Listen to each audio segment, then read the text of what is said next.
Bonjour et bienvenue au 107e épisode de Board Game Duel, le podcast sur les jeux de société où deux éditeurs s'affrontent dans un duel sans merci.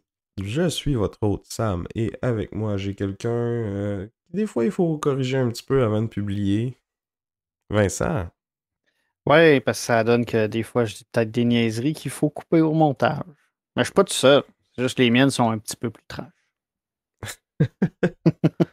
Puis vous m'avez bien entendu, ce soir on va faire un duel un peu différent. D'habitude on a un duel de jeu, mais là on va aller dans un duel de maison d'édition. On va vous parler de c'est quoi leur modo, c'est quoi les jeux qu'ils ont publiés, puis pourquoi qu'on les a choisis pour être notre éditeur préféré, I guess. Ouais, pas mal.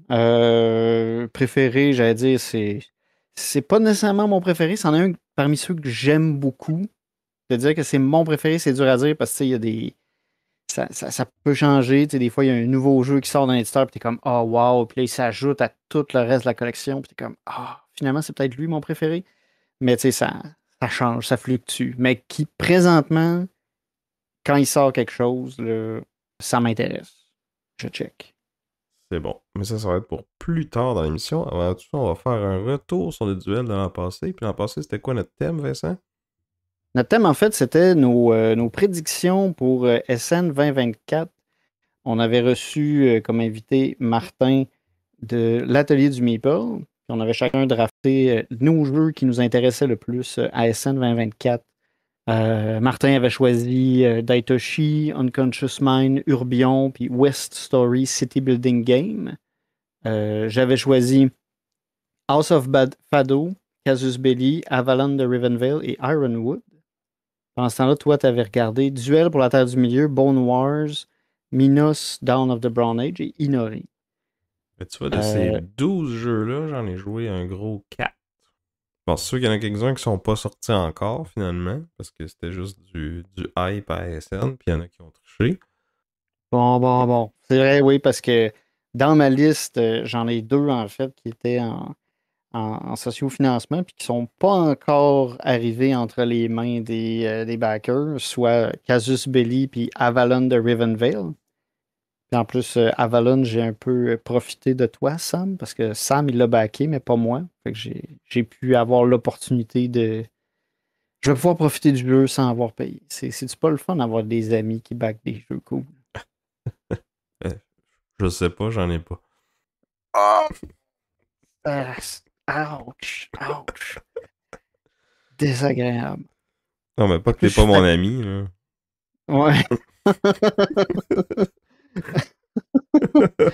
Ouais, j'avais compris. C'est pas vrai, t'en back Désolé. un bon de temps en temps, là. Un bon de temps en temps. Puis ouais, moi de mon côté, c'est ça, j'ai quand même pu jouer à deux des quatre jeux que j'avais sélectionnés. Là, comme je disais, ça, Avalon, ben, je vais y jouer. Casus Belli, ben, je vais essayer de trouver une façon d'y jouer, c'est sûr. Mais j'avais pu jouer à House of Fado pendant la journée Board Game Duel, puis j'avais backé Ironwood. Fait que j'étais content. Puis sérieux, dans les deux que j'ai essayés, j'ai été vraiment satisfait. J'ai vraiment été content de ma sélection. Puis j'ai l'impression que je ne me suis pas trompé. C'est sûr que là, on est à 50% de la liste de fêtes, là. Mais j'étais bien satisfait à date de ma sélection encore aujourd'hui. Puis toi, Sam, c'est ça, dans ta sélection, à quoi tu as joué? T'as joué à Duel pour la Terre du Milieu, sûr, mais t'as-tu essayé d'autres? Ouais, j'ai joué à Mina, j'en avais parlé sur le podcast. Inori, je me rappelle pas si j'ai joué avec toi, mais en tout cas, j'ai joué aussi. Pour l'instant, je le possède, mais il risque de se retrouver dans les prix qu'on va distribuer à Estrijou en novembre. Spoiler alert. Ouais, on va vous le dire tout de suite. On va être de retour à Estrijou cette année. On va encore une fois animer notre populaire quiz sur les jeux de société. Fait que si vous venez, nous autres, on va être là le samedi soir. Amenez votre téléphone pour pouvoir participer au quiz. Puis c'est ça, il va y avoir des prix pour les gens qui répondent le mieux à nos différentes questions. Dont Inori. Il est quand même un placement d'ouvrier le fun, là. C'est juste que c'est un jeu parmi tant d'autres, là. Il m'a pas fait assez triper pour faire la cote. Mais je l'aime bien quand même. Sinon, Duel Plotter du milieu, je pense que c'est probablement mon jeu préféré de l'an passé. Ou un de mes jeux préférés.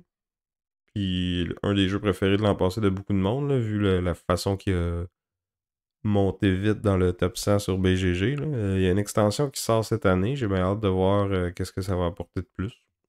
Ouais, ouais, je suis bien curieux, là. J'espère que ça va être quand même assez différent des extensions qu'il y avait pour Seven Wonders Duel, là, histoire qu'il se démarque un peu plus. T'sais, il se démarque quand même un peu, en ayant amélioré certaines mécaniques, mais j'espère qu'ils vont aller comme un peu plus loin et qu'ils vont y donner un peu plus de. Le rendre un peu plus unique, puis le distinguer. À voir. Puis peut-être qu'on va pouvoir le voir à SN cette année, si vous y allez. Non, un petit voyage en Allemagne, ça te tente pas? Ah non, pas cette année. Je dois tenir mon budget un peu plus serré ces temps-ci, là. Tu sais, des fois, tu regardes des jeux, puis là, tu te laisses aller un petit peu, puis là, t'embarques un peu trop, puis tout ça. Fait qu'il faut se tenir tranquille. Fait que ce sera pas pour cette année SN. Un jour. Fait que c'est ça. C'était notre duel de l'an passé. Mais en fait, notre liste à 3 de l'an passé avec Martin. Puis justement, pour passer au jeu qu'on a joué récemment, ben, voilà quelques épisodes, on avait fait nos tops des jeux auxquels on n'a pas joué encore. Puis j'avais mentionné que il y avait beaucoup de jeux de Uwe Rosenberg que j'avais pas essayé encore. Puis tout de suite après l'épisode, Martin il m'a écrit, il dit ah, j'ai News Fjord que je viens d'acheter. Tu sais, t'en as parlé dans cette émission. Si jamais tu veux l'essayer, ça va me faire plaisir de jouer avec toi. Puis là, j'étais comme ah, cool. Tu sais, comme justement, il était. Je pense que c'était lui que j'avais donné comme exemple, là, mais je suis certain que c'était lui ou Le Havre ou un des autres jeux pastoraux là, de Monsieur Rosenberg. Donc, il a fini par me le faire essayer. Donc, comme je disais, designé par Uwe Rosenberg, publié par Lookout Games en 2017. Donc, c'est quand même pas un jeu récent. Mais est-ce que c'est encore bon en 2025? Comme beaucoup de ces jeux, c'est un euro placement d'ouvriers dans lequel on va être des pêcheurs dans les pays nordiques. Puis dans le fond, on va améliorer notre engin pour ramasser plus de poissons, acheter des meilleurs buildings, ramasser des ressources, convertir ces ressources-là en points. En gros, c'est pas mal ça. Fait que dans le fond, comment ça fonctionne, c'est que au début de chaque tour, on va pêcher des poissons, puis là, plus on a accumulé de bateaux pendant les tours précédents, plus on va pêcher de poissons. Mais après, il va falloir nourrir nos gens. Fait que dans le fond, il y a des elders là, ou des aînés qui sont des cartes qu'on peut aller recruter, qui vont nous donner des actions spéciales, mais à chaque tour, il va falloir les nourrir avec du poisson. Puis dans le fond, si on peut le faire pendant plusieurs tours de plusieurs fois, ben on peut accumuler des points de cette façon-là aussi. Euh, Ensuite, on doit payer des dividendes pour les shares que nous ou les autres joueurs ont pu acheter de notre compagnie. Parce que dans le fond, une des façons de faire de l'argent dans ce jeu-là, c'est de vendre des shares de ta compagnie de pêche. Mais là, après, au moment où tu les émets, tu fais de l'argent. Après ça, les autres joueurs peuvent dépenser de l'argent pour les acheter. Ou toi. Hein. Puis au début de chaque tour, ben, c'est eux qu'il va falloir que tu payes en premier avec ta récolte de poissons. Fait que si je pêche 7 poissons, mettons, puis que j'ai 3 elders, ben là, il faut que je leur donne un poisson chacun. Après ça, si j'ai 2 shares de mise, ben il faut que je donne ces 2 poissons-là aussi. Fait qu'il en reste juste 2 pour moi. Fait qu'après ça, ces poissons-là vont aller comme dans une espèce de réserve personnelle qui est quand même limitée.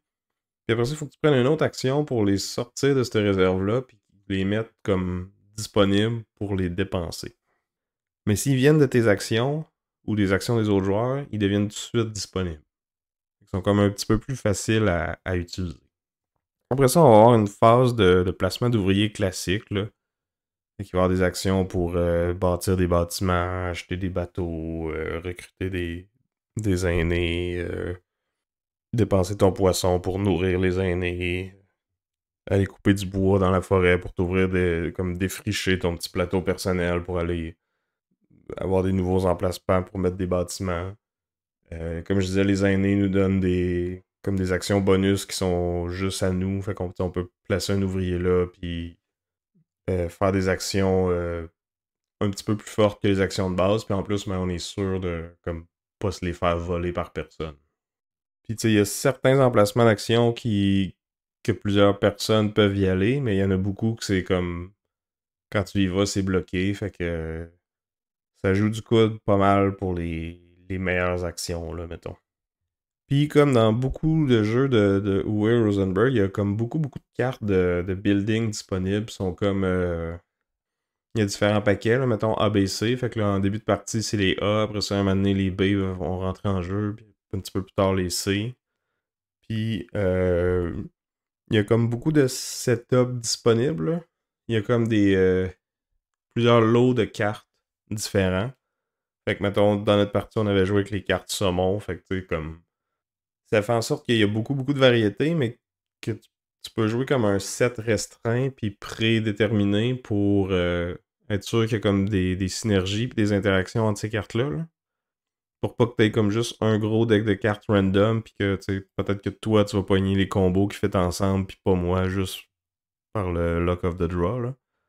Le fait que Ouais, dans le fond, ça équilibre un peu le marché de bâtiment. Là. Fait que comme ça, t'as des trucs cool qui peuvent être faits parce que les cartes bâtiments ont été sélectionnées pour matcher. Là. c'est ça. Mais d'une partie à l'autre, ben tu peux changer de set puis ça va te donner comme de quoi. Je pense pas que ça change. J'ai joué juste une fois, là, mais je parlais avec Martin un peu. Il disait oui, ça change un peu la game, mais ça reste quand même 80% le même jeu. Là. Ouais, puis les bâtiments pis les elders, c'est quand même. C'est ça qui fait ton engin, c'est ça qui te donne des bonus. Fait que c'est comme ça que tu vas te démarquer puis que tu vas réussir à tirer ton épingle du jeu. Là. Puis on a joué à 4, j'ai trouvé que c'était une.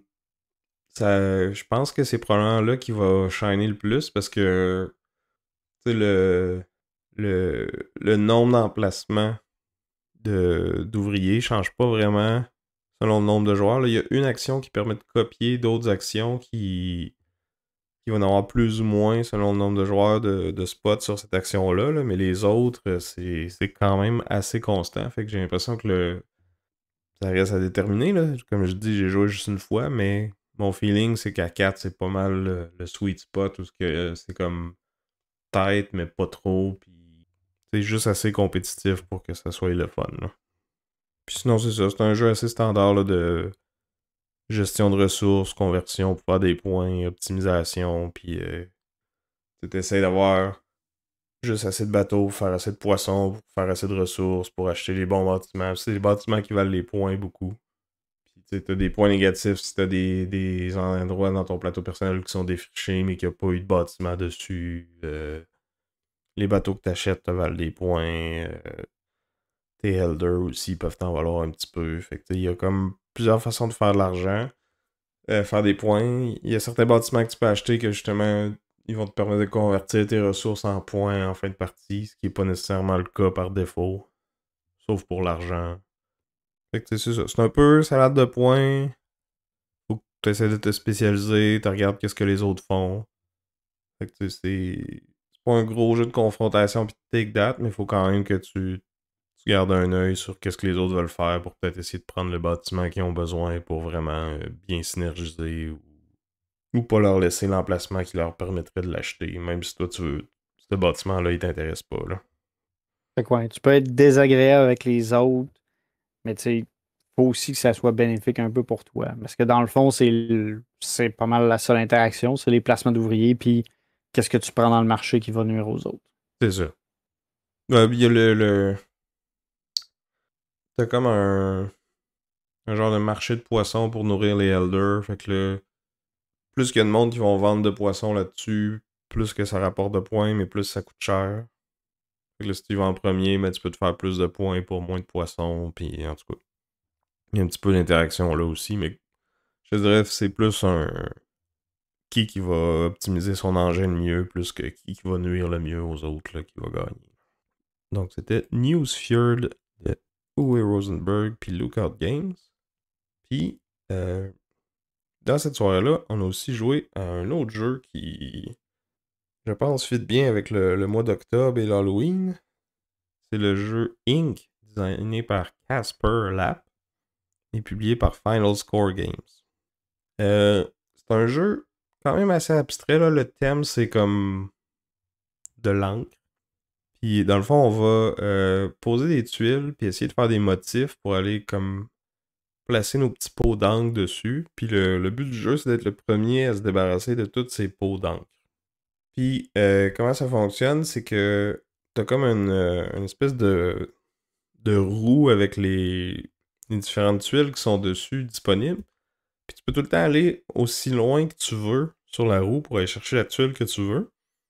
Mais à toutes les fois que ton marqueur fait le tour de la roue, tu vas être obligé d'aller piger comme une mauvaise tuile dans un sac qui va venir couvrir tes motifs sur les tuiles que tu as déjà placées. Fait que, tu sais, oui, tu peux aller aussi loin que tu veux, mais tu as quand même intérêt à faire le moins de tours possible puis à juste avancer de 1 à chaque fois si tu veux pas te ramasser avec des tuiles de marde qui vont comme cacher tes motifs que t'es en train de construire. Puis dans le fond, sur les tuiles, ben, il va y avoir comme 4 couleurs dessus. Ben, 4. Euh, la tuile est comme divisée en 4 sections, si tu veux. Des fois, c'est comme tout juste décoré, mais des fois, il y a des formes un peu plus funky. Puis l'idée, c'est de regrouper les formes d'une même couleur ensemble. C'est ça qui va te permettre d'aller placer des petits pots d'encre dessus. Puis il y a comme une petite twist qu'en début de partie, tout le monde reçoit comme des couleurs préférées. Que faut que tu fasses des motifs de cette couleur-là pour te débarrasser des pots. T'as comme 12 qui sont wild, puis un autre 12 que faut absolument que ce soit des rouges ou des bleus ou whatever. Fait que moi, j'ai peut-être une préférence pour les rouges puis les bleus, puis toi, ça va être les mauves puis les jaunes. Fait que c'est comme... On n'a pas tous le même intérêt pour les différentes couleurs. Mais en même temps, sur les tuiles que tu draftes, en plus d'avoir les motifs de couleurs, il va aussi avoir des fois comme des chiffres dessus. Fait que s'il y a un 4, ça veut dire qu'il faut que je fasse un groupe de 4 de cette couleur-là. Puis là, ça va être plus ou moins dur. Mais il y a comme une petite twist que comme plus le groupe est gros, plus ça va te donner une action bonus qui est forte. Fait qu'en début de partie, on va comme piger des, des, des tuiles d'action bonus. Fait que là, pour cette game-là, quand on fait un groupe de 4, ça donne bonus, mettons, déplacer un de tes encriers qui est déjà sur le board. Puis un bonus de 7, ça pourrait être de quoi de vraiment plus cool, comme carrément genre pige une tuile, rajoute-la à ton tableau, puis si tu refais d'autres groupes, ben, tu peux replacer des petits pots d'encre dessus. Fait que c'est comme. C'est littéralement avoir un tour bonus, là. Puis comment tu places tes petits pots d'encre, c'est quand même clever parce que faut que tu couvres le chiffre de ton motif, mais il y a aussi des petits ronds dans le fond qui n'ont pas de chiffre dessus. Fait que les pots qui vont dessus, qui sont pas sur les chiffres, après, pendant la game, t'as certains pouvoirs ou certains effets qui vont te permettre de les déplacer. Puis ça va te permettre de réutiliser les motifs que tu as déjà utilisés une première fois. Parce que normalement, quand il y a un pot dessus, comme ça bloque cette case-là, puis ça fait que elle peut plus compter dans un groupe de tuiles continues. Mais si tu fais bien tes affaires, ben tu peux faire un groupe de 4, après ça, déclencher un autre effet qui te permet de déplacer tes bouteilles ailleurs, les envoyer dans des endroits où que tu vas pas faire des gros groupes, mais qui ont quand même des spots disponibles pour les petits pots d'encre. Puis là, après ça, tu vas pouvoir utiliser ton 4 pour faire un 5, puis éventuellement un 6 et ou un 7.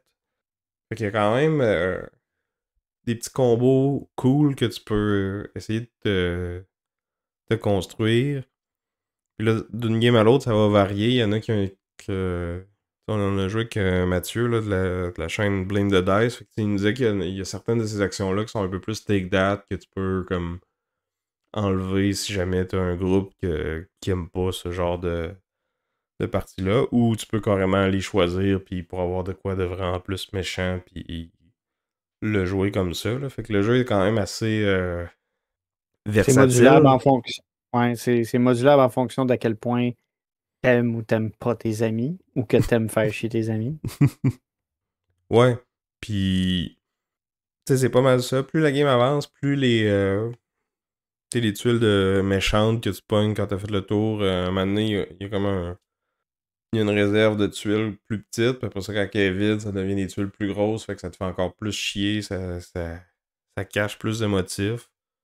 Fait que, tu sais, il y a comme une tension à savoir de tu veux pas être celui ou celle qui va être le premier à aller piger dans ces méchantes tuiles-là, mais en même temps, tu essaies de garder un œil ouvert sur, bon, elle essaie de faire du mauve, je peux-tu aller comme prendre la tuile qui l'intéresse plus, puis pas y laisser. Moi, j'ai une façon intelligente de la placer pour continuer mes patterns à moi. Fait que tu sais, c'est quand même le fun de faire ton petit puzzle, placer tes tuiles, puis essayer de maximiser tes affaires, mais j'ai trouvé qu'il y avait quand même une petite partie que des fois, genre, il te faut vraiment une tuile rouge, puis là, il y en a juste comme jamais qui sortent sur le marché quand c'est à ton tour, ou sinon ils tombent tout le temps trop loin que faut vraiment que tu t'avances pour aller les chercher, puis là, ça vaut moins la peine, mettons, là. Fait que j'ai bien aimé, mais c'est ça. J'ai trouvé un petit peu random des fois sur comment que les tuiles y sortaient, puis tu sais, les tuiles méchantes, que des fois tu t'en fous, t'as une place parfaite pour aller mettre un X noir, puis ça te dérange pas parce que toi t'avais pas de pattern de même, ou d'autres fois, ben, comme moi, la première que j'ai sortie, c'est comme, bon, ben, si c'est tout sauf une mauve, je devrais être correct. Fait que, évidemment, j'ai pogné une mauve. Le mauve, c'est comme une de mes couleurs préférées, puis j'étais parti pour essayer de faire un 6, mais là, j'ai comme pas eu le choix de le casser en deux, puis de tout scraper, là. Fait que ça m'a un peu comme beaucoup ralenti en début de partie, mais j'ai pas été capable de rattraper celle qui a gagné, finalement. J'allais dire, la game, as-tu été longue? As-tu l'impression de souffrir longtemps? Non, c'est ça, tu sais, c'est peut-être moins d'une heure, là. Puis tu sais, les tuiles sont quand même belles, c'est du carton épais, puis les petits pots d'encre, là, sont translucides en plastique. Sont quand même nice. Là, ils tiennent bien à l'endroit et à l'envers. Fait que, tu sais, pour un jeu qui est, somme toute, très abstrait, ben, il est quand même joli à regarder, là. OK, OK. Puis c'était quoi le lien avec Octobre? C'est les couleurs, les feuilles des arbres? Le designer s'appelle Casper. Ah!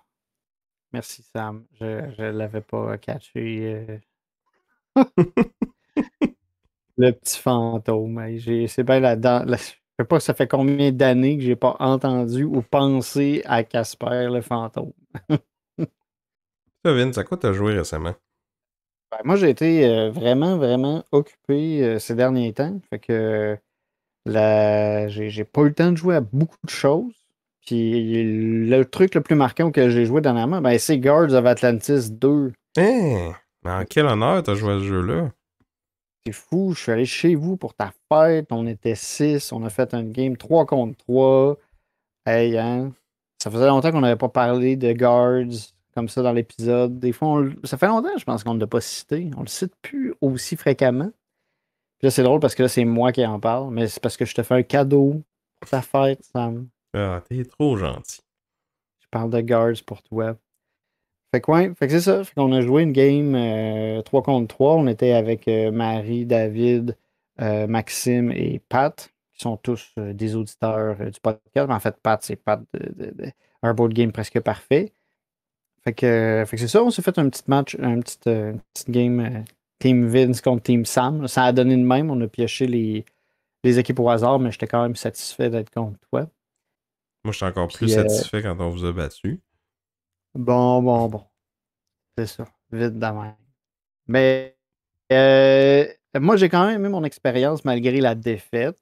Parce qu'on a eu l'occasion. Moi, j'ai eu l'occasion d'essayer un des bonhommes. En fait, on avait parlé, je pense. Je sais pas si tu m'en avais parlé pendant un épisode ou de quoi, mais Je pense que tu m'as c'était dit qu'il y pendant avait un nouveau. en dessous de la table.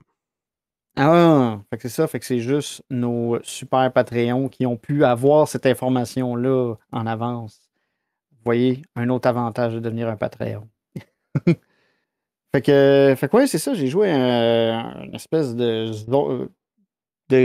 métalleux qui amène des zombies avec sa guitare, puis qui a des cartes qui ont toutes des références à des trucs de métal. Genre, tu sais, son ultimate, c'est Master of Puppets. Il y a une habilité, c'est Robbing Zombies. Fait que je pouvais déplacer mes tokens de zombies pour voler de l'argent. Puis t'avais un.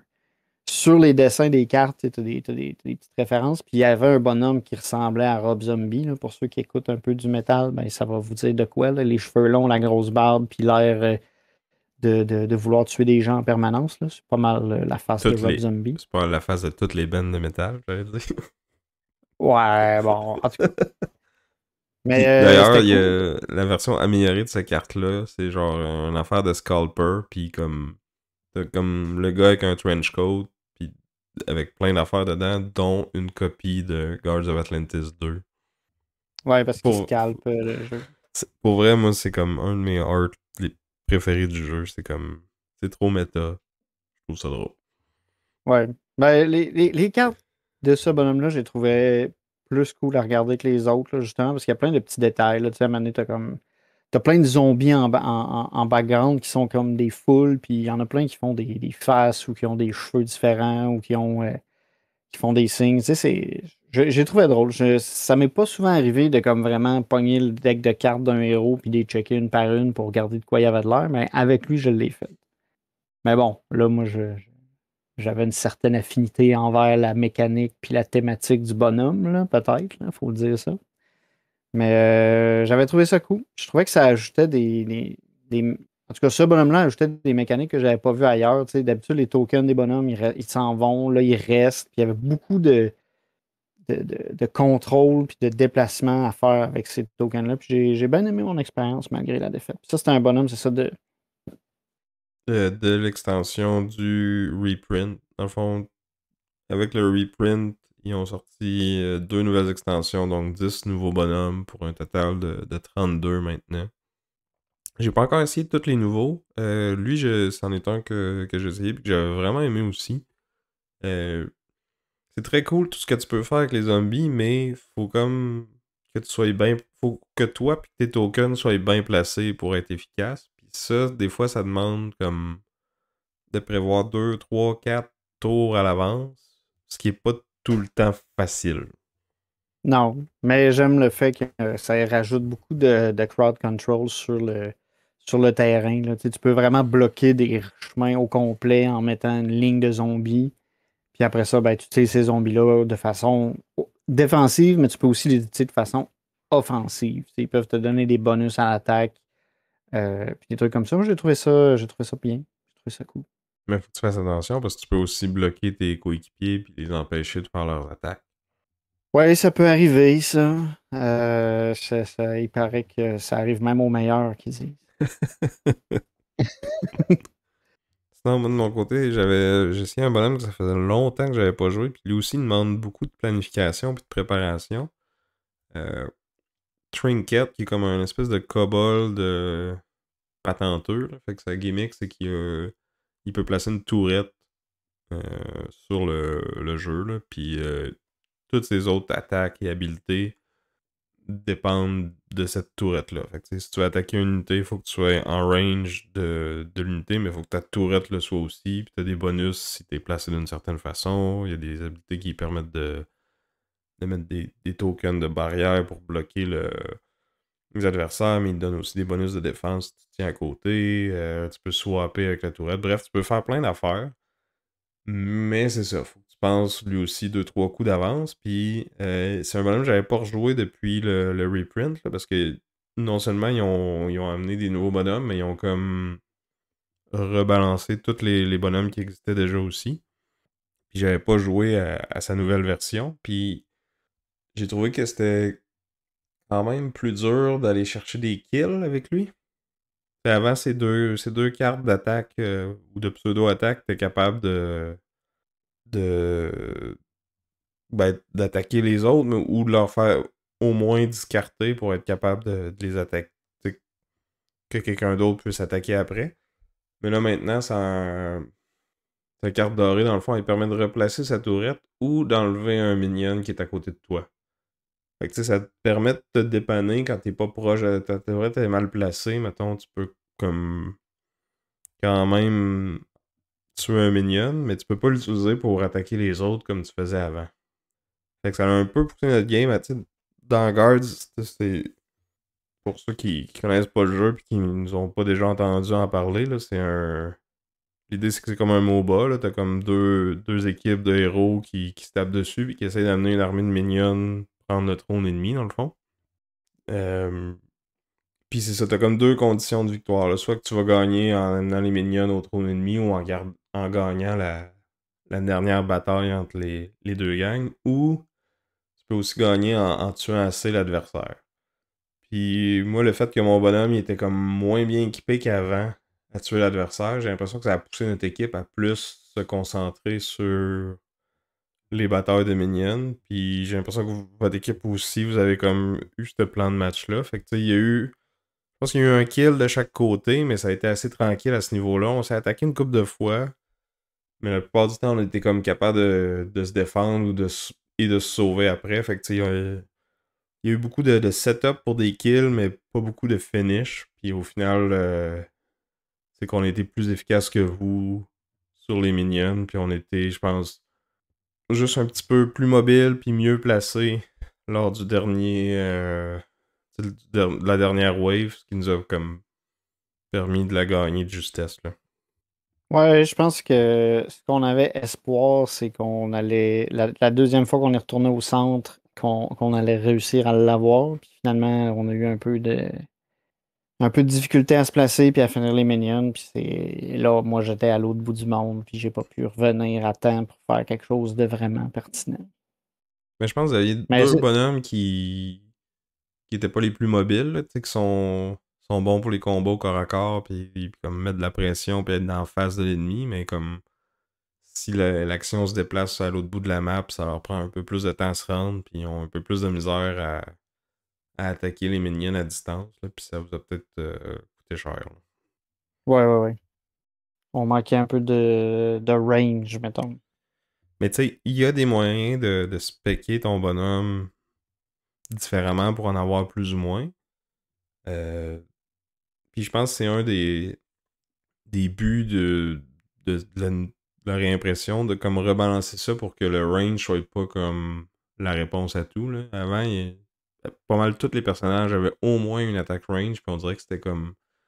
L'auteur trouvait que c'était OP un peu, là. Fait que là, il essayait de faire des bonhommes comme le tien qui en ont comme carrément pas pour les minions, mais tu sais, ils peuvent en avoir pour les autres héros, mais si les choses sont bien placées, puis tout ça.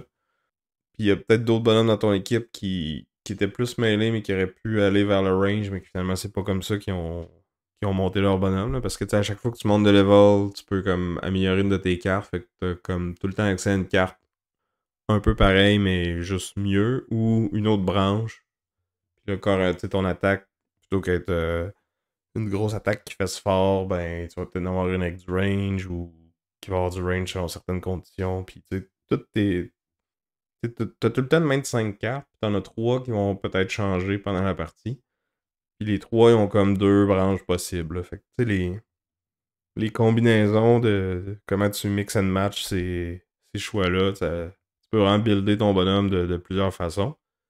Puis en plus, à toutes les fois que tu fais ça, la carte que tu choisis pas elle devient un item qui booste une de tes stats. Fait que tu sais, des fois, tu choisis cette amélioration-là autant pour l'item, même peut-être plus que pour l'habilité de la carte. Puis tu sais, ça te donne plusieurs façons d'être plus agressif, plus défensif, plus rapide.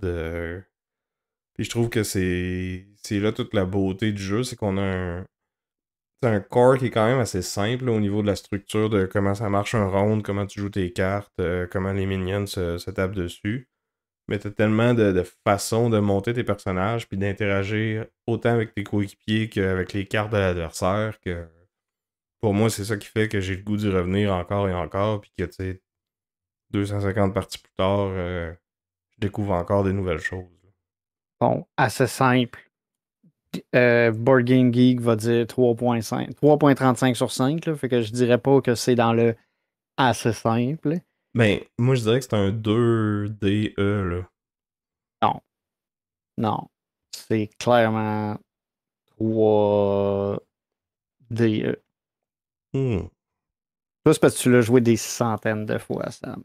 Oui, mais comme... Présenter le jeu à bien des débutants, c'est toujours. Il y a toujours des règles qui manquent. Il y a toujours des trucs qui vont accrocher à un certain moment. C'est pas un 2. Ce n'est pas un 2. Ouais. Je, Le je- teach prend 10 minutes, là. Surtout si Non. t'as déjà joué un Non. MOBA, là.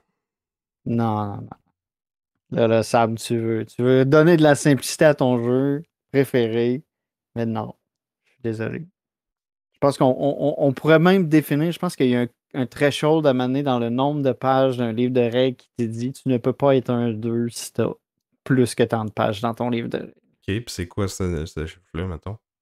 Il faudrait que je fasse un recensement un peu plus exhaustif que là. Fait que, mais je suis sûr qu'il y aurait moyen de faire un truc comme ça. Que peu importe à quel point tu vas argumenter, ça peut pas être un 2 si tu as X nombre de pages. Parce qu'il y en a pas beaucoup Mais dans... Tu sais, les règles sont toutes ces cartes, en fait. ouais, fait que ça fait que si on compte le nombre de cartes Ouais, multiplié par le nombre de bonhommes, fait que là, tu fais 25 fois 30, ça fait un chiffre que je peux pas calculer de tête comme ça. Attends, on va le faire direct. Check bien ça. Qu'est-ce que ça fait 25 fois 30? mais d'où Je ce suis que un tu peu sors ton fatigué. 25? Ben, t'as pas dit qu'il y avait. Non, T'as non, t'as 5 dit cartes, 5 cartes avec 2 2 bras. upgrades par carte. Ouais, fait que ça fait Ça fait 8 fois 32. ouais, 8 fois 32. C'est un petit peu moins. Ça fait quand même juste 256 cartes à connaître pour avoir l'ensemble des règles du jeu. Non, mais t'as pas besoin de toutes les connaître, là. T'as juste besoin de savoir ceux qui Ouais, sont en jeu. ouais. Fait que là, ça, c'est Ben, 5 par bonhomme. ouais, mais c'est quand même pas un 2. Bon, moi, je pense que t'es une mauvaise foi. Non. Je pense que tu es trop optimiste par rapport à ton jeu préféré. Mais bon, j'ai envie de dire, on a assez parlé de Guards of Atlantis 2 pour aujourd'hui. Fait que là, on va traverser vers la salle du duel, vers le plat principal. Donc, aujourd'hui, comme on disait, on va tous les deux défendre un éditeur de jeux de société. On n'a pas dit à l'intro c'était quoi qu'on défendait, mais de mon côté, je vais défendre Mind Clash Games. Et toi, Sam? Oh, je vais vous parler de Capstone. Mais avant de se Fait lancer que, dans nos descriptions des compagnies, j'aimerais ça tu sais, qu'on définisse c'est quoi pour nous un bon éditeur. Qu'est-ce qui fait qu'on a choisi ces compagnies-là? Puis comme c'est quoi le rôle de l'éditeur dans le fond, dans le processus de publication d'un jeu de société, tu sais? Parce qu'on parle souvent des auteurs, on parle aussi parfois des artistes, mais les éditeurs, ils ont quand même leur rôle à faire aussi dans cette affaire-là. Puis je pense que, tu sais, il y a beaucoup de... Un peu comme dans l'édition de livres, c'est que tu vas avoir beaucoup de pitch, beaucoup d'auteurs qui vont venir te voir, qui veulent publier avec toi, qui ont des idées, qui veulent... Tu sais, qui ont une vision.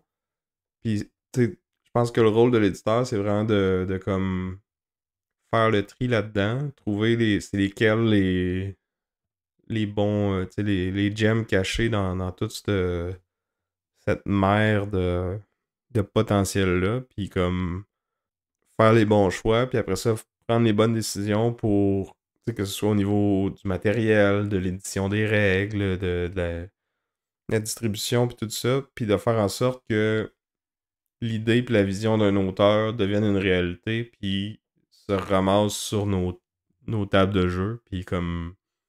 Je pense qu'il y a beaucoup de décisions à prendre là-dedans, puis de choix qu'on peut faire. Puis pour moi, il y a des compagnies qui le font mieux que d'autres. Puis je pense que je vais revenir un peu là-dessus tantôt, là, mais comme je trouve que Capstone se démarre bien là-dedans. Euh, un peu avec les jeux qu'ils font eux-mêmes. Là. Des fois, tu sais, le rôle d'un éditeur, c'est comme de développer un jeu, tu sais, comme l'auteur arrive avec un prototype, il y a peut-être des règles qui sont pas encore finales, des choses qui sont encore un peu floues, puis tu sais, c'était lui à comme. C'est à l'éditeur à cadrer tout ça. Mais ce que je trouve que certains éditeurs font aussi, c'est de comme prendre des jeux qui sont localisés ailleurs dans le monde, puis de les ouvrir à des nouveaux marchés. Ben, tu sais, c'est aussi une partie de leur rôle, là, tu sais, comme trouver les jeux qui marchent ailleurs, puis comme de faire en sorte que qu'ils deviennent disponibles à plus de joueurs, là. Qu'est-ce que t'en penses? Oui, je suis d'accord. Puis j'ai envie de dire aussi un bon éditeur, ben, c'est ça. Principalement, ça fait des bons jeux. Si on a c'est des éditeurs qui plongent dans le royaume ou le foutoir qui est le sociofinancement, ils vont garder une bonne réputation. Tu sais, ils vont soit être transparents, soit ils vont être capables de livrer, puis ils vont pas promettre plus que ce qu'ils sont capables de faire, on va dire. C'est un éditeur aussi qui va. Un bon éditeur va aussi peut-être soit se spécialiser dans un type de jeu dans lequel il va exceller ou offrir un large éventail de types de jeux différents selon qu'est-ce que cet éditeur vise. Mais tu sais, tu trouves ta niche un peu de jeux à travers le marché pour te démarquer. Good. Fait que là, qui fait bien ça? Ben, à mon avis, présentement, une des compagnies qui fait bien ça, c'est Mind Clash Games. Fait que, si vous avez entendu toutes les cric-crac, c'est parce que je m'assoyais correctement, parce que Mind Clash Games, ce n'est pas la compagnie. C'est pas une petite compagnie. C'est une petite compagnie, je veux dire, dans le sens où c'est quand même une compagnie qui sort des jeux depuis pas très longtemps. Leur premier jeu a été sorti en 2015. C'était Trickerion, Legends of Illusion. Et là, 10 ans, Où, en termes de jeux de société, c'est pas très longtemps, hein. C'est une antiquité. bon, ça fait 10 ans. Mais tu sais, il y a des compagnies qui datent de encore plus vieux que ça, là, tu sais. Je pense à FFG, je pense à Simone. Tu sais, il y a des compagnies qui datent depuis plus longtemps que ça. Mais tu sais, dans le monde du jeu de société, c'est pas une médium compagnie. On va dire une compagnie que ça fait, Ils sont quand même qui est bien mature. établis, là. Ouais, qui est mature. Mais tu sais, c'est pas ils sont pas ultra vieux. Je trouve que c'est une compagnie qui aussi a tendance à aller dans les jeux qui sont complexes, mais élégants. Leur premier Hein? jeu a été sorti. Quoi? Élégant. Mais non. Ben oui, c'est plein de trucs qui marchent ensemble. Il faut que tu construises des engins, il faut que tu penses à ton affaire. Puis c'est que une stratégie intelligente est valorisée dans ces jeux-là. Euh, Moi, j'aime beaucoup ça. Mais pour moi, Euh, élégant, faut que ça soit comme plus simple en règle qu'en stratégie. Puis, tu sais, oui, c'est des jeux hyper stratégiques, mais c'est des jeux très, très, très complexes aussi. Fait que pour moi, ça oui, s'éloigne de l'élégance, là. ben non, l'élégance, ça peut être. C'est que ça fonctionne bien, c'est que c'est beau à voir, c'est que ça paraît bien. Tu sais, Euh, quand quelqu'un est élégant, c'est qu'il paraît bien. ouais. Mais en tout cas, c'est pas comme ça que je pense en termes de jeux de société, mettons.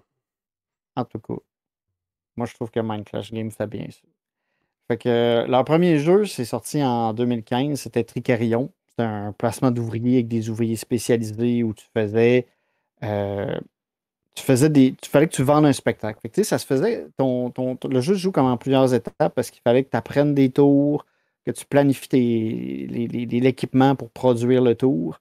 Puis après ça, il fallait que tu le présentes dans une salle de spectacle. Fait que, tu sais, tu avais comme plusieurs étapes à suivre pour pouvoir aller chercher tes points. Fait que tu avais beaucoup de planification, de réflexion à faire. Puis, tu sais, en fonction des ouvriers que tu utilisais, ils ont différents niveaux d'énergie, dans le fond, pour faire les différents emplacements. Fait que, tu avais pas mal de réflexion. Puis, je trouve que c'est un peu ça qui a commencé déjà à faire la marque de commerce de Mind Clash Games. C'est que euh, pour aller à quelque part, faut que tu te fasses un plan puis que tu le suives pour aller à chercher le plus de points possible. Leur premier jeu, c'est ça, en plus, complexité sur Board Game Geek, c'est 4,26. Fait que, tu sais, c'est du solide, c'est du lourd. Mais ils vont aussi aller vers des thématiques un peu spéciales. Tu sais. Là, c'est vraiment, tu fais ton spectacle de magie. Plus tard, ils vont avoir des tendances plus science-fiction. Il y en a un, leur thème, c'est pour Cerebria, c'est les émotions. Tu es comme dans un cerveau, puis il y a comme des guerres entre les émotions, puis les sentiments. Puis là, il faut que tu aies une espèce de mécanique de sélection d'action avec des cartes, mais tu as aussi une espèce de semi-contrôle de territoire dans le cerveau. Puis parce que tu as une balance entre les émotions gentilles et les émotions mauvaises. Fait que tu sais, c'est un thème qu'on voit pas, ça. Tu sais, c'est comme un peu abstrait, mais ils mettent une espèce d'aspect tangible là-dessus avec les cartes, les dessins puis l'esthétique. On a Persévérance qui arrive avec des dinosaures. Tu sais, on était un peu à la Jurassic Park, mais tu as une espèce de jeu épisodique en différentes parties qui ont différents types de mécaniques. Encore une fois, tu sais, un jeu à très grosse complexité, là, 4.23. Tu sais, on a des thématiques, tu sais, quand même assez cool, je trouve. Puis un de mes préférés, en fait, le premier de Minecraft que j'ai essayé, puis qui c'est pas mal mon préféré de Minecraft, j'ai envie de dire encore. C'est Anachronie, qui est un placement d'ouvriers avec des ouvriers spécialisés, avec des factions asymétriques où tu essayes de survivre, dans le fond, à un futur apocalypse où tu as une mécanique d'emprunt de ressources du futur qu'il faut que tu te rembourses, euh, construction de tableaux. Arriver à quelque part, c'est comme difficile parce qu'il faut que tu le fasses encore une fois en plusieurs étapes, mais c'est hyper euh, satisfaisant quand ça marche puis quand tu peux faire quand tu arrives là où tu veux arriver. C'est entre autres parce que tu as comme une action au début de la game qu'il faut que tu essayes de préparer puis de planifier pour faire le maximum de points. Puis beaucoup de la game tourne autour de cette action-là. Puis je trouve ça très satisfaisant. Puis récompensant, c'est comme ça. En anglais, on dit rewarding, là, mais c'est Gratifiant. ouais, gratifiant. C'est exactement le mot. Quand tu réussis à bien placer tes affaires puis à faire marcher ton tableau. Puis c'est un peu ça la force aussi, j'allais dire, de Minecraft, c'est on ne prend pas on ne prend pas par la main tant que ça. Tu sais, on fait confiance aux joueurs, on dit OK, il y a plusieurs trucs qui sont devant toi, mais tu vas être capable de trouver la façon de t'en sortir avec le plus de points possible. Ils ont fait à un moment donné, justement, après avoir fait plusieurs jeux avec quand même des gros scores de complexité, ils ont diminué en 2022 avec le jeu Astra. C'est drôle parce que c'est ça, tu vois qu'ils ont essayé un peu de sortir de leur gros jeu complexe. Puis en fait, c'est leur jeu qui est le moins bien coté sur Ouais. Board Game Geek. Ça a été un flop, je pense. C'est ça, tu sais, ça n'a pas tant marché. On est passé à un niveau de complexité à 2. Il est coté 6.6 sur BGG. Tu sais, ça a vraiment moins levé.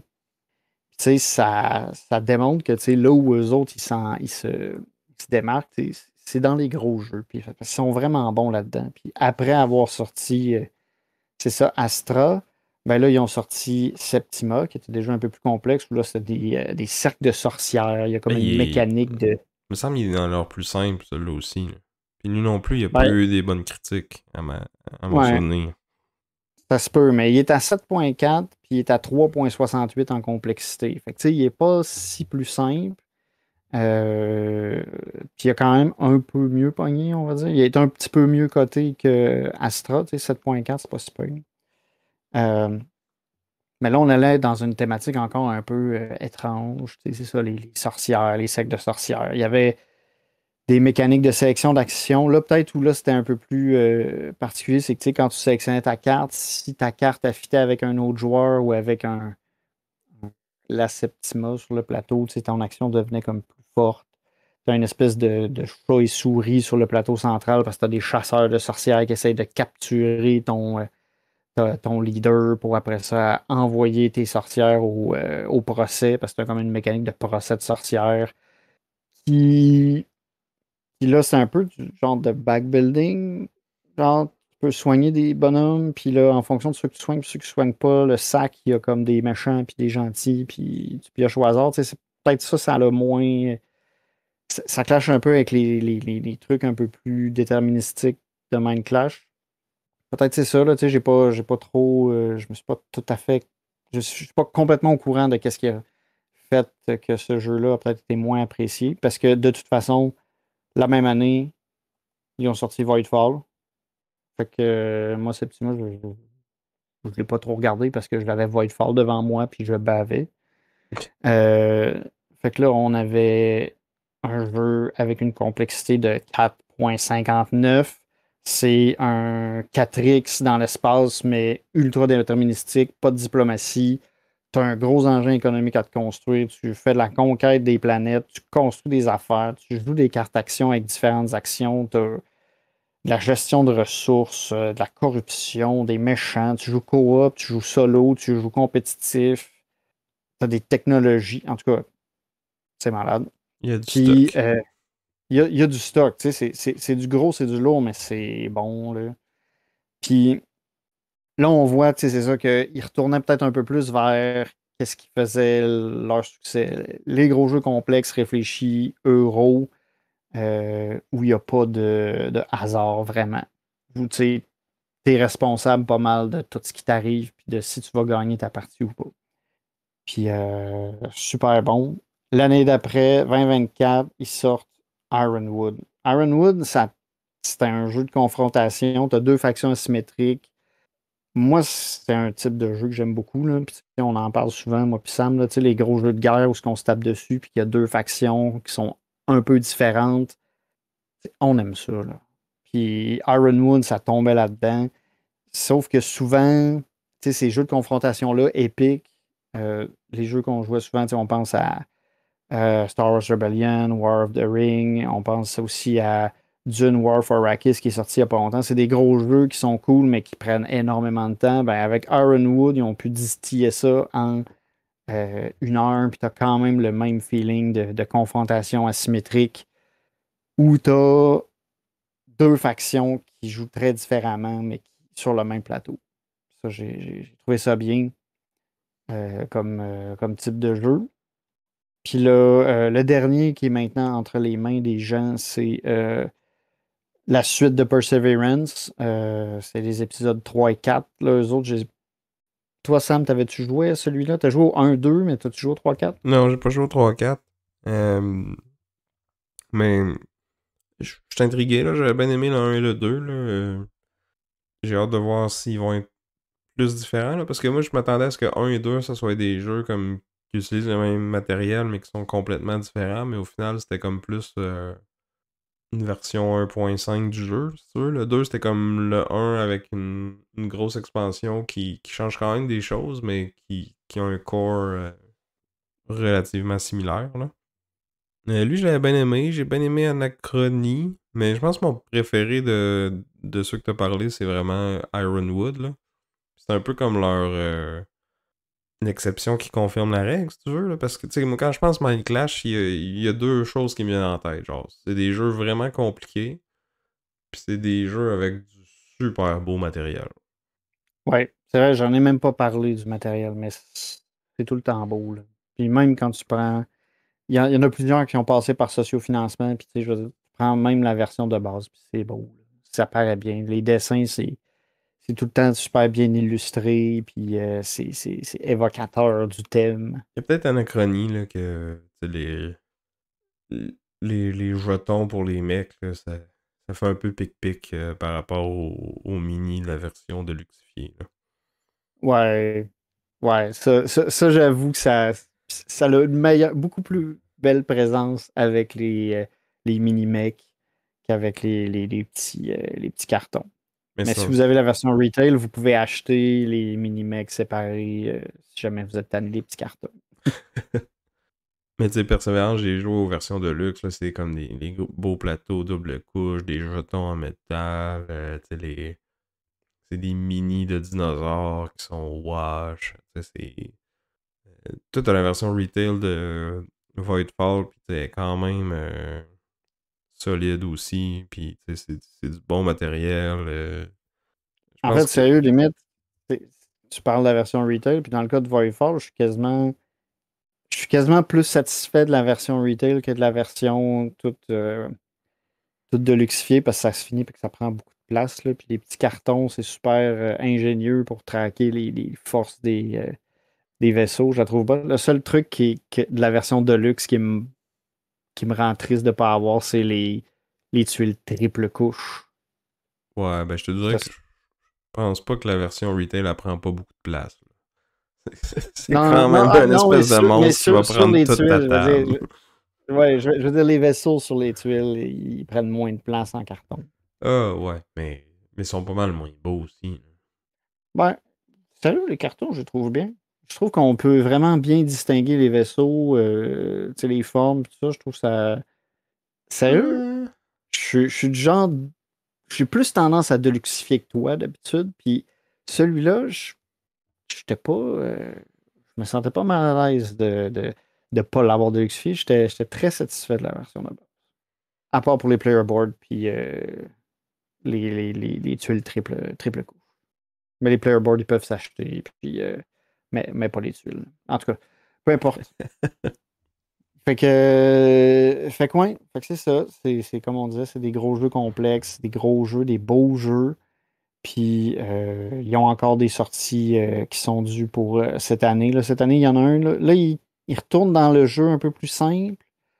Amber Heart, qui est supposé sortir cette année. Peut-être que j'ai pas trop lu sur celui-là. J'avoue que celui-là, le thème, il venait pas trop me chercher, là. C'est un thème de dragon, complexité 2.82. Je savais pas trop si j'allais aller vers ça. Parce que de toute façon, ce qui m'intéressait plus, c'était Revenant, qui lui va sortir l'année prochaine, normalement, qui était socio-financé. Là. Il y a un petit peu de retard. Mais bon, ça, c'est attendu. Mais là, on revient dans l'univers de Voidfall, puis on revient dans un système de placement d'ouvriers avec des ouvriers spécialisés. C'est juste que là, on a une thématique spatiale avec des emplacements qui sont finalement des vaisseaux, puis qui peuvent être détruits, puis que c'est ça, plein d'affaires. 3.71 de complexité prédite, là, parce que là, on est avant que les gens aient joué pour vrai avec. Puis, tu sais, encore une fois, super beau, ça a l'air super cool, puis moi, j'ai backé direct. Fait que, tu sais, c'est ça. C'est sûr que tu sors pas un jeu de Mind Clash à tous les soirs. Comme on disait, c'est des jeux qui peuvent être quand même assez longs, assez complexes. Faut que tu aies un peu le bon moment, la bonne, les bonnes personnes aussi, parce que c'est pas des jeux qui sont super accessibles. Tu proposes pas ça à quelqu'un qui commence, j'allais dire, dans le hobby. Il faut que tu aies quelqu'un qui ait quand même un certain niveau d'expérience pour qu'il puisse en profiter. Je dis pas que je veux pas faire du gatekeeping, là, comme ils disent. Là, je veux pas. Non, on veut pas mettre. Mais C'est- Non, je suis d'accord avec toi, là. C'est des jeux experts. Ils ont. C'est des jeux très nichés, là. C'est comme des jeux de luxe, très complexes, très lourds. Euh, Comme tu dis, là, tu sors pas ça sur un coup de tête un soir de semaine. Là. Faut que tu planifies, puis tu sais, comme. Genre de jeu que t'envoies les vidéos de règles à tes amis avant qu'ils viennent jouer avec toi, puis tu vas peut-être faire le teach, mais ça va quand même te prendre du temps, puis tu sais. Mais qui ont. En tout cas, pour ceux que j'ai joué, une belle profondeur. Puis c'est ça. Ça look, là. Mais ça fait pas ouais, juste looker, là. C'est solide mécaniquement aussi, là. La plupart ouais. de ceux que j'ai essayé, en tout cas. Puis comme on disait, oui, ça fait qu'au début, c'est difficile de comme entrer. Mais quand tu as joué ta première game, puis tu commences à jouer la troisième game, puis tu commences à voir les patterns, c'est là que tu commences à comprendre comment ça se passe, puis que c'est encore plus gratifiant. Chacun de leurs jeux, souvent aussi il y a des extensions, des modules optionnels que tu peux intégrer, tu sais. Fait que le jeu va évoluer un peu, tu sais. Comme si on prend Anachronie, tu sais, tu peux jouer avec des factions qui sont similaires pour tout le monde, ou presque, là. Mais tu peux aussi utiliser comme le côté B de ton personnage. Puis admettons, il y a des tweaks un peu plus. Des quirks un peu plus étranges ou un peu plus différents, tu sais, qui les rend un peu plus uniques. Euh, Ben, dans. il y a aussi une tonne d'extensions, là. Ouais, ouais, Anachronie, ouais, c'est terrible, là. Ben, Ou ça a été plutôt le une jeu grosse qui. expansion avec une tonne de modules, je pense. Plus, là, mais en tout cas. Ouais, il y en a plein. Il y en a une c'est ça, qui rajoute des modules différents. Il y en a qui rajoutent carrément un autre plateau à côté. Tu sais, t'as plein d'affaires. Fait que quand tu es écœuré d'Anachronie, ben, il y a plein d'extensions pour te remettre dedans. En même temps, je sais pas comment tu t'écœurerais d'Anachronie comme tel, là, mais bon. Ça, c'est subjectif. Ça a de l'air. Mais c'est ça. Mais c'est plusieurs de leurs jeux à ça. Puis, tu sais, on prend Voidfall, il y a comme le jeu se customise quand même assez bien. Tu as plein de scénarios, puis tu peux gérer comme le niveau d'agressivité que tu veux. Fait que, tu sais, si tu aimes te taper dessus avec tes amis, ben, tu as des scénarios où tu vas mettre plus d'agression, où les gens vont être plus proches, puis où le conflit va être présent. Versus, t'as des scénarios où les conflits vont être c'est ça, moins importants. Les joueurs vont être plus espacés, on va gérer plus économiquement, fait qu'on va jouer un petit peu plus solitaire. Ça, je trouve ça bien parce que malgré que c'est un des gros jeux, là, ça y donne un peu plus d'accessibilité, j'ai envie de dire, plus le mode co-op aussi. Ouah. Ça fait que tu peux peut-être satisfaire plus de monde un peu. C'est comme dur à dire parce qu'il est rough là, en termes de règles. Là. Il y a beaucoup d'affaires. Ben, je suis d'accord que ça lui donne de Mais la versatilité, que tu peux comme ouais, aller dans tes préférences, mais de là à dire que ça le rend plus accessible, je pense que c'est exagéré un peu, là.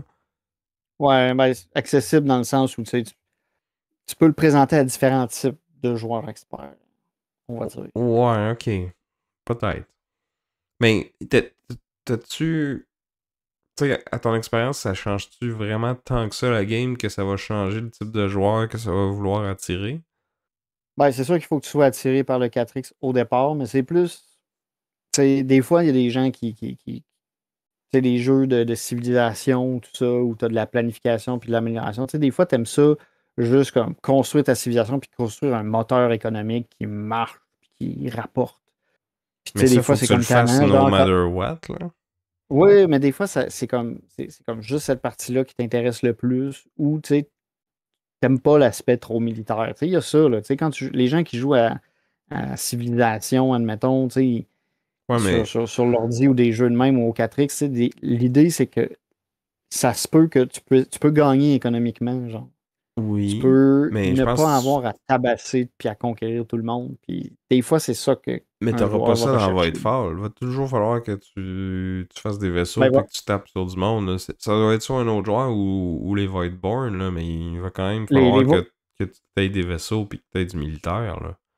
oui, oui. Il va falloir que tu tapes des Voidborn, ça Parce que c'est sinon, t'auras pas de moteur inévitable. économique, là. Fait que, tu sais, c'est ça, Non. c'est plus ça mon point que, tu sais, oui, ça va être un petit peu plus ou un petit peu moins, mais ça reste que ça va être ça pareil, là. C'est pas deux jeux Oui, mais, complètement différents quand t'as un scénario plus tranquille puis un plus agressif, là. mais tu vas avoir peut-être moins de friction entre les joueurs. Tu sais, des fois, c'est ça. Tu as le goût de jouer ta game un peu tout seul dans le jeu. Puis t'as des scénarios qui te permettent de faire ça. Ouais, ok. Mais si on revient à comme. Mais faut que t'aimes c'est quand tu joues à Civ, tu te dis, OK, je fais une game où est-ce que je vais gagner puis que je vais tuer tout le monde. Ben, tu sais, des fois, tu as ce mood-là, puis des fois, tu as le mood plus, OK, on va y aller culturellement. Ça mimique un peu ça. Tu sais. Est-ce que tu vas tout de suite aller te taper sur tes voisins ou tu veux une game où les voisins vont être loin? Puis tu fais tes petites affaires. Ouais, moi je dirais plus c'est. Tu vas te battre contre les AI plus que contre les autres joueurs. Mais il va falloir que Ouais, tu te battes pareil. oui, un peu. C'est sûr. Mais là, c'est ça, on a parlé de ce jeu-là quand même pas mal, puis si ça vous intéresse plus, on a un épisode complet là, dessus, là, contre euh, un jeu qui a été publié par Capstone en plus. Oh my God. C'est pas bien fait, c'est comme si c'était arrangé. Comme si tu avais comme planifié ce segway-là, puis tu m'avais poussé à parler de Voidfall pour après ça arriver et faire comme Whoop! Non, mais en fait, je voulais, avant qu'on passe à Capstone, j'aimerais ça que tu. Peut-être une conclusion sur l'éditeur en tant que tel, parce que c'est bien beau parler de leur jeu, mais là, c'est un duel d'éditeurs. Tu sais, qu'est-ce que. Moi, je t'ai dit qu'est-ce que moi je pense quand que je pense à Mind Clash, mais y a-tu autre chose que toi fait qu'il se démarque plus qu'un autre ou. Ben, c'est c'est la qualité des jeux, c'est le défi que ces jeux-là représentent, puis je trouve qu'ils sont assez fidèles à eux-mêmes tout le temps. Tu sais que quand tu vas prendre un Mind Clash, tu sais que tu vas avoir un beau jeu, tu sais que tu vas avoir un jeu qui est complexe, à quelques exceptions près, on va dire. Fait que tu sais, c'est un éditeur aussi tu sais, qui traite bien les backers. Tu sais, ils ont fait beaucoup de sociofinancement, puis tu sais, ils sont transparents, ils sont généreux en nouvelles, puis tu sais, ils sont pas là pour te faire niaiser. Puis, tu sais, un exemple, tu sais, avec Revenant, tu sais, il y a eu des problèmes, puis tu sais, les tarifs sont arrivés, ben, ils ont expliqué la situation, puis ils ont dit, OK, on a un retard, on a ci, on a ça. Tu sais, t'es jamais laissé dans le noir, puis je trouve ça bien parce qu'ils communiquent. Euh, Beaucoup de ces jeux-là, en fait, pas mal, une grosse majorité, c'est développé à l'interne, là. Les éditeurs sont aussi des auteurs sur certains de ces jeux-là. Je pense qu'ils font un gros travail de développement des designs. ouais, je pense qu'ils, tu sais, je revenais à Revenant parce qu'il y avait un designer diary, tu sais, ils ont changé, tu sais, le setup au début, c'était comme des pirates, puis dans la mer des Caraïbes, là, puis tu sais, ils ont dit, OK, on va prendre ton jeu, on va le modifier un peu, mais tu sais, on va s'arranger pour qu'il soit intéressant visuellement, on va le peaufiner, C'était puis pas là, Ironwood, ils l'ont. ça, par exemple? Ah oui, t'as raison, je pense. Ou Un sinon, le ils se sont blanc. fait pitcher deux jeux de pirates, puis ils aiment vraiment pas les pirates, fait qu'ils ils reteament tout, là, mais il me semble qu'Ironwood, c'était une affaire de pirates qui essaie de voler des trésors à quelqu'un, puis là, ça a viré en la nature contre la machine. Ouais, ouais. Non, OK, je pense que je suis fatigué un peu, là. Mais oui, oui, j'ai dit Revenant, mais non, c'était Ironwood parce que ouais, ça s'est fait plus aussi sur l'exécution pis tout ça. Fait que ouais, désolé, petit laps de fatigue. Pas de problème. Puis Revenant, c'est dans le même univers que Voidfall, mais c'est-tu les mêmes auteurs? Non, c'est le même artiste, c'est Ian O'Toole, mais le designer, c'est pas le même. Tu sais, pour Revenant, c'est Alan Kirkby, tandis que pour Voidfall, c'était Nigel. Nigel Buckle puis David Turczi. Ouais. Mais tu vois, ça, Fait que c'est ça. c'est comme un avantage d'avoir un éditeur qui permet de comme prendre des jeux qui sont peut-être pas mécaniquement reliés, mais tu sais, de les mettre dans un même univers. Ça te donne un petit. Tu sais, t'es comme un petit côté connu quand t'apprends le nouveau jeu, que même si t'es comme. C'est pas pantoute le même jeu, pis ça, ils ont peut-être pas rapport du tout entre eux. Juste le fait que t'as une certaine familiarité avec l'univers, le style visuel. Ouais, c'est sûr que c'est aussi marketing, tu sais, c'est plus Oui, vendeur parce que tu aussi. peux dire direct, ah ben, c'est dans l'univers de Voidfall. Fait que, tu sais, vu que ça a été un gros succès, ben là, t'attires les gens qui ont aimé Voidfall à le backer. Mais t'as certains repères aussi, tu sais, c'était comme tous les jeux là, des royaumes de l'Ouest et les pillards de la mer, en tout cas, Ouais. la série sur les points cardinaux, là. Tu sais, tu te retrouves dans une espèce d'univers un peu familier où tu reconnais un peu l'iconographie puis ces trucs-là. Mais oui, ça t'amène dans un truc un peu plus familier. Puis si tu as aimé le premier, ben, tu te dis peut-être que tu as plus de chances d'aimer le deuxième vu qu'il essaye de s'y rapprocher un peu. Ben, C'est comme là, il y a encore une mécanique de corruption puis des affaires de même, mais on se retrouve quand même dans un jeu qui est fondamentalement un autre style. ouais. Puis un autre auteur, contrairement tu sais, au point, les séries de points cardinaux, c'est tout Shem Phillips. Là. Il y en a qui sont en Ouais, ouais, ouais. co-design avec d'autres, là, mais t'as quand même une ligne commune là, qui est pas là. En tout cas, au niveau de l'auteur, c'est sûr qu'au niveau du développeur puis de l'éditeur, c'est pareil. Donc, il y a peut-être des affaires qui vont se ressembler. Ouais. Déjà, juste les dessins d'Ian O'Toole, c'est assez. Oui. Mais tu Ça vois, paraît. je veux dire, il fait pas juste affaire avec eux autres. Là, lui, c'est comme Non, non, non. la superstar des artistes de board game, de luxe, là. Ouais. Et complexe. Il est comme parfait pour Mind Clash, finalement.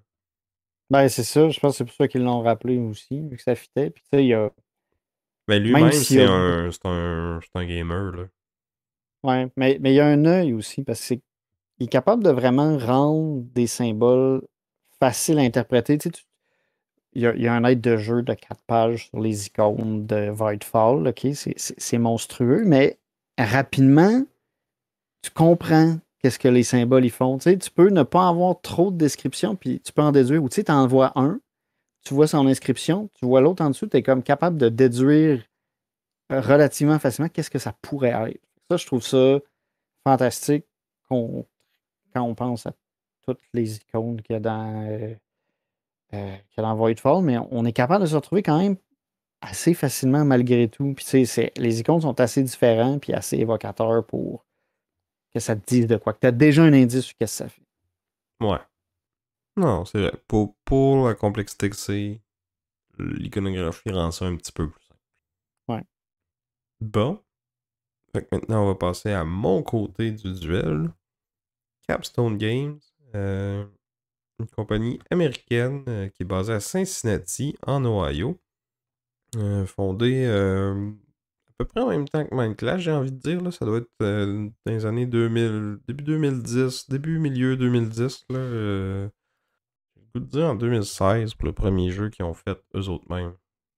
Parce que c'est un éditeur qui fait beaucoup de relocalisation puis de réimpression de soit de vieux jeux qui n'existaient plus ou de jeux qui étaient disponibles juste en Europe et qui ont amené en version anglaise en Amérique du Nord puis qui ont permis à plus de joueurs de découvrir ces beaux jeux-là. Puis comme c'est vraiment ce qu'ils veulent faire puis leur mission, si tu veux, de compagnie, c'est on veut amener ensemble des familles puis des amis pour partager une expérience autour d'un jeu de société. Là. Fait que tu sais, c'est vraiment de quoi, tu sais, on parle en français de jeu de société, tu sais, on partage une expérience ensemble, c'est ça qu'ils veulent faire avec leur jeu.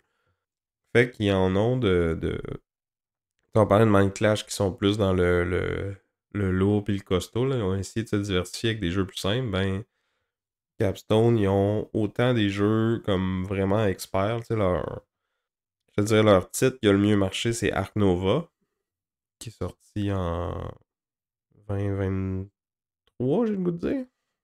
Ark Nova est Non, sorti en 2021. 2021. Qui est sorti en 2021. Mais tu sais, c'était comme fin 2021, début 2022.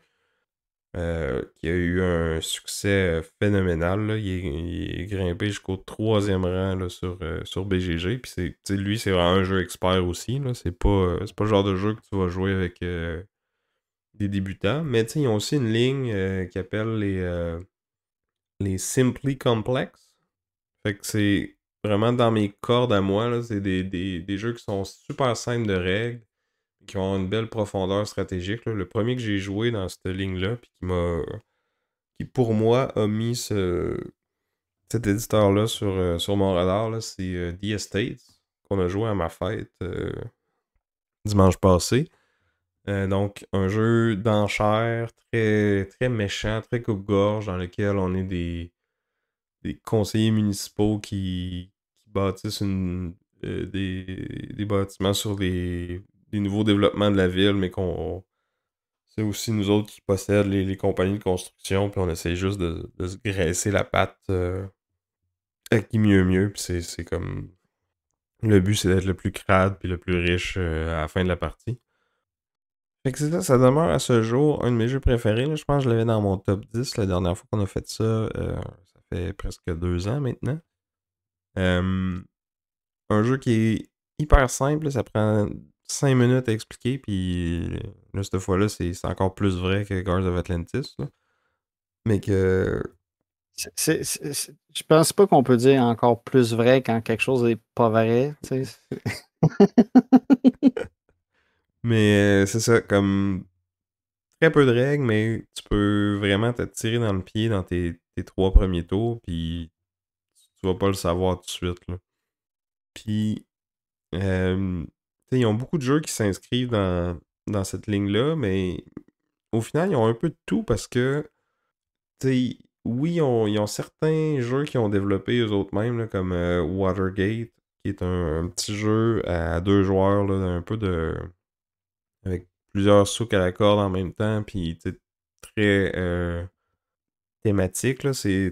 On est Nixon contre les journalistes là, du Washington Post qui essaient d'exposer le scandale du Watergate, puis toutes les cartes, c'est soit des références à des personnages ou des événements qui sont arrivés à cette époque-là. Donc, il y a beaucoup de... On parlait tantôt de livret de règles qui est plus ou moins long, mais celui-là, il y en a la moitié que c'est comme du contexte historique sur comme pourquoi qu'ils ont ce jeu-là, là, comme toute l'histoire derrière le jeu, dans le fond. Fait que, ils ont des petits jeux simples comme ça, ils ont des jeux plus complexes, comme j'ai parlé d'Ark Nova tantôt, mais c'est eux aussi qui distribuent maintenant toute la lignée de Terra Mystica, Gaia Project, Age of Innovation. Terra Mystica, c'est pas eux qui l'avaient fait à la base, mais tu sais, comme. Tu sais, ce que j'aime de cet éditeur-là, c'est qu'ils vont aller ressusciter des vieux jeux, puis leur donner une nouvelle vie en sortant des nouvelles extensions, des nouvelles versions. Tu sais, Age of Innovation, dans le fond, c'est comme une espèce de Terra Mystica 3.0, là, parce qu'il y a déjà eu Gaia Project qui était comme un peu le même jeu, mais thème sci-fi. Puis là, Age of Innovation, on est comme carrément ailleurs. Puis, mais tu sais, ça reste le même système. On a rajouté d'autres affaires par-dessus. Ils ont fait ça avec Orléans aussi, qui à la base avait été publié par un autre éditeur qui était Tasty Minstrel Game, qui n'existe plus aujourd'hui, mais ils ont été récupérés ce titre-là, ils ont continué à le supporter, ils ont sorti des nouvelles extensions pour. Euh, il y a beaucoup de jeux aussi qui sont. C'est comme Ark Nova, ils l'ont développé avec une compagnie allemande, mais il y a aussi beaucoup de jeux qui sont faits par des compagnies allemandes, mais que les versions anglaises vont être localisées par Capstone Games, comme Maracaibo, Pirates de Maracaibo, Boon Lake. euh, Ils ont aussi fait un autre de mes jeux préférés, Boss, qui était sorti en 1999 par un petit éditeur indépendant, mais là, ils ont fait une nouvelle version avec un nouveau look, plus beau, du meilleur matériel, mais comme le même gameplay qui a fait son succès. C'est eux qui ont sorti Beer and Bread, qui est un jeu Team Vince. Un petit jeu à deux où on essaie de balancer notre scoring entre le pain et la bière. Ils ont fait Arkwright, c'est le premier, je pense, qu'ils ont ramené, puis ça a été leur premier jeu fort, un gros euro que j'ai jamais joué, là, mais comme un gros jeu quand même assez complexe, là, économique, parce qu'on est des industrialistes là, en Europe au 18e siècle, 19-18e siècle. Là. Fait que tu sais, je peux pas faire comme t'as fait avec Mindclash puis parler de tout leur jeu en détail parce que tu sais, il y en a des au-dessus d'une centaine là, de listés sur Board Game Geek. Peut-être mentionner aussi Rats of Wistar, un gros euro, ben gros, non, un euro médium là, d'optimisation, de gestion de ressources, mais avec un thème un peu funky là, où on est des rats qui s'évadent d'un institut puis qui patentent des inventions. Avec qu'est-ce que des rats pourraient trouver comme outils puis comme matériaux là, discartés par les humains. Là. Ils ont aussi une ligne de jeu qui s'appelle le Iron Rail Series. Donc, c'est des jeux de train économique, mais comme tous des jeux très simples, là, puis qui existaient dans les versions précédentes, mais comme c'est limite genre des dessins puis des spreadsheets, là, les versions originales de ces jeux-là. Là, c'est très mathématique, très cérébral, très laid, j'ai envie de dire. Là. Mais ils leur ont donné une deuxième vie, puis avec comme du matériel de qualité, un beau visuel. Puis encore là, ces jeux-là, c'est. On n'a pas souvent parlé sur le podcast, là, mais il y a des jeux, un type de jeu qu'on appelle les 18XX, là, qui sont comme des gros jeux hyper économiques, full coupe-gorge, très lourds, qui prennent beaucoup de temps, puis qui. C'est comme. C'est un hobby dans un hobby là, de jouer à ces jeux-là, là, mais il y a aussi qu'on appelle les Cube Rail, qui sont comme un peu le même principe, mais plus simple, moins long, puis comme une expérience plus distillée, là, un peu comme Ironwood l'était pour les gros jeux épiques de guerre à deux. Ben là, les petits jeux de train économiques, on a les Cube Rails, puis Capstone les a ramenés sur la map, puis a comme permis à un plus grand nombre de joueurs de les essayer. Là. Moi, j'ai joué à Rich Gage dans cette série-là, là, puis je pense que j'en avais déjà parlé sur le podcast, là, mais c'est un jeu de. On va essayer de développer des réseaux, on peut acheter des parts des compagnies, puis comme.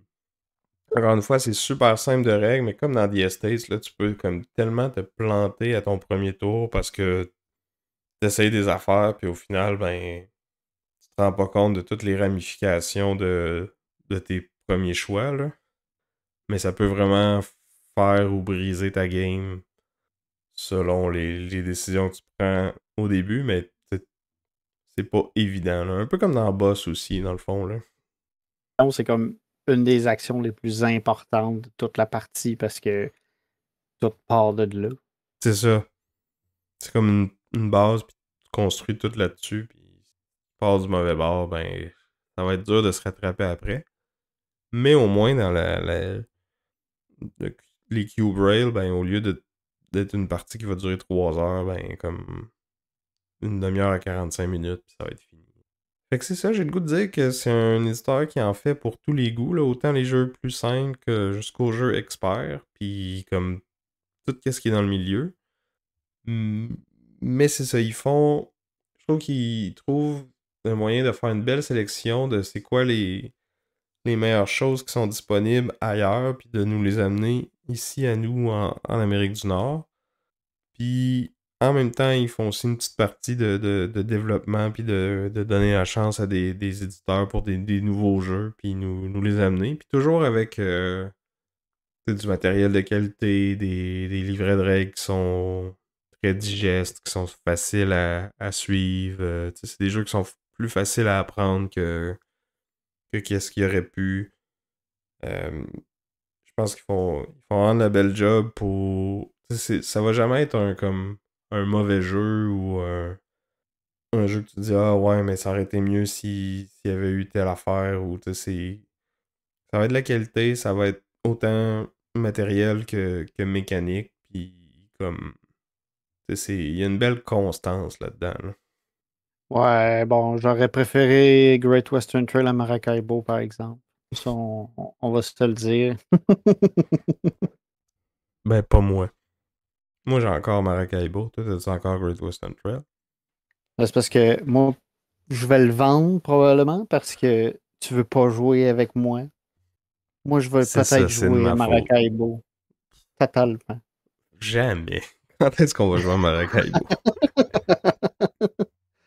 Ah, bonne question. C'est vrai que je vais sûrement avoir d'autres propositions avant Maracaibo. Genre Pirate de Maracaibo. Un autre de Capstone. Mais sinon, c'est ça, ils permettent aussi de distribuer des jeux de plus petits éditeurs. Comme c'est eux qui ont distribué Rift Force, Anunnaki, Dawn of the Gods, qui étaient deux jeux qui étaient des Team Sam pour des duels précédemment. Fait que tu sais, non seulement ils font des nouveaux jeux, mais ils permettent à plus de joueurs de jouer à des jeux qui existent déjà puis qui auraient peut-être pas autant pogné s'il n'y avait pas eu un aussi beau réseau de distribution puis de la visibilité que Capstone peut apporter. Là.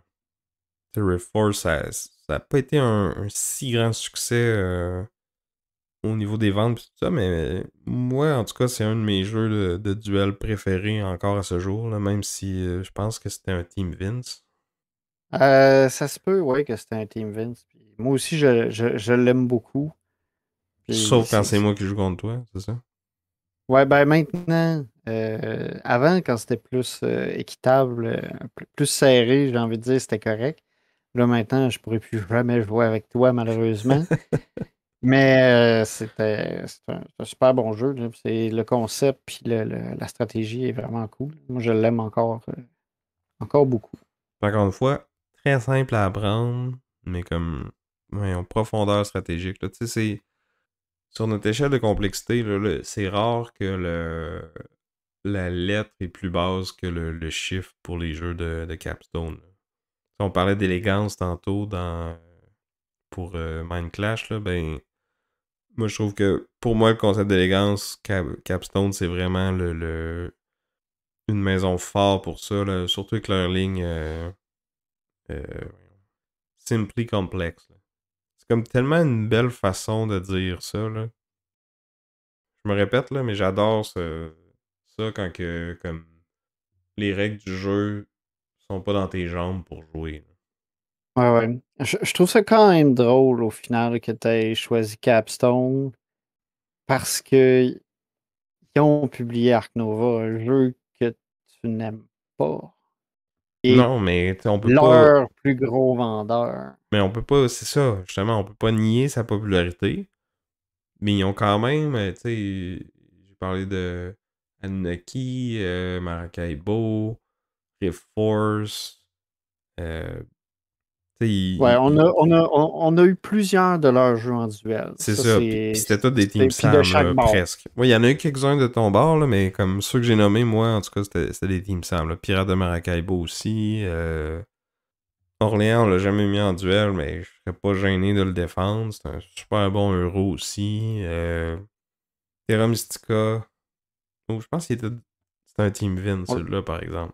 Ça se peut. Mais c'est ça, il y a eu des Team Sam, puis il y a eu des Team Vince. Puis dans les faits, Anunnaki, c'est moi qui le possède, puis j'en ai vanté les mérites à plusieurs reprises. Mhm. Mais oui, oui, il y a des très bons jeux chez Capstone Games. Ça, c'est définitif, puis il y a des. On peut pas nier ça. The Estates, un autre Team Sam que j'ai. Comment je peux oublier The Estates? Fait que ouais, je pense que. T'as-tu autre chose à ajouter sur Capstone? Ou Mind Clash? Ben, à part que Mind Clash fait des jeux qui sont plus hauts, je dirais, dans mon top personnel que ce que Capstone fait. Ce serait comme mon dernier ajout à la discussion. Fait que maintenant, ça va être à vous de parler. Dites-nous, allez-vous être hashtag Team Sam avec Capstone? Hashtag Team Vince avec Mind Clash Games. Ou sinon, Ou vous, c'est qui votre éditeur préféré? Parce qu'il y en a un puis un autre. Dites-nous s'il y en a un que vous portez dans votre cœur. Vous pouvez faire ça en commentaire sur YouTube, sur Facebook, sur Instagram. Vous pouvez venir jaser sur notre Discord. On lit tous vos commentaires tout le temps. Ça nous fait toujours plaisir de vous lire et de vous répondre et d'interagir avec vous. Sinon, dites-nous aussi, est-ce que vous aimez ça, ce format d'émission-là, duel d'éditeurs plutôt que duel de jeu? C'est la première fois qu'on fait ça, mais comme je disais, il y en a beaucoup des éditeurs, fait que peut-être que c'est quelque chose qu'on pourrait revisiter dans le futur. Laissez-nous savoir si c'est quelque chose qui vous intéresse. Sinon, merci de nous écouter jusqu'à la fin. Merci à Chrysalis pour notre chanson thème. Puis merci à nos Patreons qui nous supportent. On en a glissé un mot un peu plus tôt dans l'émission. Là, si vous voulez vous joindre à la gang qui de notre cercle d'initiés privilégiés, pour quelques dollars par mois, ça vous donne accès à un channel secret sur notre Discord. Ça vous donne accès à tout plein de contenus bonus. Là, il y a des vidéos, des blogs, mais surtout les capsules en dessous de la table où à chaud, après l'émission, on fait des petits commentaires sur comment s'est passé le duel, qui qu'on pense qui a gagné, c'est quoi les duels qui s'en viennent, qu'est-ce qui se passe, les dessous, Backstage. c'est ça, les dessous de Board Game Duel, bref. On a aussi des épisodes bonus sur toutes sortes de sujets comme nos thèses de doctorat, Star Wars, qui connaît mieux l'autre, des analyses en profondeur de nos parties de Game of Thrones. D'ailleurs, c'est toi qui nous a coûté la victoire. Ben, en fait, c'est toi qui nous a causé la défaite à la game qui est en train de s'achever en ce moment. Oh là Je te là, il met tout call ça out en public. il met tout ça sur mon dos, alors que c'est juste parce qu'il est un peu amer parce que c'est lui qui va avoir le moins de points. Ouais, c'est pas fait encore, ça. Ah, ben, il toute reste, il façon, reste un tour. qu'on Il soit reste un... deuxième, troisième ou quatrième, on est tous dépendants. C'est vrai. Fait que sur ces belles paroles, je vous dirai, je te Vince. C'est comme si Attends. t'avais oublié ton nom. Hey, j'étais tout en train Mais moi, je suis de... encore Sam, puis je m'en souviens. Puis on vous dit à plus. Bye!